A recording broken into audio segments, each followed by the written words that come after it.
అమ్మయ్య, ఎట్టకేలకు హోమ్ స్టేకి అయితే వచ్చేసాం. ఏమండోయ్, ఇది విన్నారా?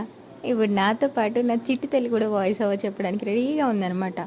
నాలాగా కంటిన్యూస్గా వాగదనుకోండి, ఎప్పుడో దానికి ఇష్టం వచ్చినప్పుడు ఈ ఆ ఊ అని అనుకుంటూ ఉంటుంది అనమాట. కొంచెంసేపు భరించక తప్పదు మనకి. విద్యక్క, పద్దాకులు హోమ్ స్టే అనుకు, దాని గురించి ఏంటో కొంచెం చెప్పక్క అనుకుంటున్నారా? సరే అయితే, హోమ్ స్టే అంటే ఏం లేదండి, రూమ్ అనుకోండి. మనం ఒకరమా ఇద్దరమా లేకపోతే మహా అయితే ముగ్గురమే ఉండగలం. హోమ్ స్టే అనేది మనం ఎంతమంది వెళ్తున్నామో దాన్ని బట్టి బుక్ చేసుకోవచ్చు. ఒకవేళ 2-3 మెంబర్స్ ఉన్నారనుకోండి, 4 మెంబర్స్ దాకున్నా కూడా మనం 1 BHK బుక్ చేసుకోవచ్చు. అంతకంటే ఎక్కువ మంది ఉంటే 2 BHK బుక్ చేసుకుంటే చాలా కంఫర్టబుల్గా ఉంటుందన్నమాట.